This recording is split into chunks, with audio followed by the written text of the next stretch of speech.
Hi, it's Andrew from Tech for Dads, and today I'm going to talk to you about the JOLTEKON. I hope I'm saying that right, but it is a jump starter and air compressor with a couple of extra features.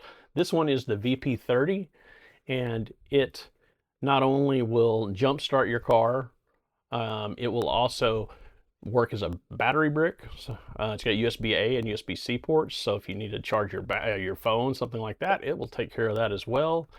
It also will air up your tires. And the nice special feature about this, I think, is the really nice screen.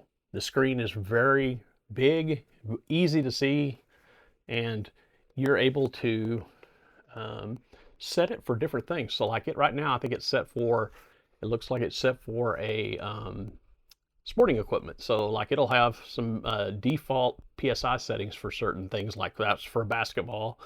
And then you can literally move it around like this and switch it to car mode for tires, ATVs, bicycles. And I actually test this later in the video. You'll see me test it on a car tire and a bicycle tire, and it worked great. So if you're in the market for something like this one is quite nice. This is kind of like a premium model of a lot of these you see. This is built really well. The screen is great. It's easy to understand, and it just works. So if you get a chance to check it out, this is the VP30 from JOLTEKON, and stay tuned. I'll have a quick unboxing and a demonstration. Thank you.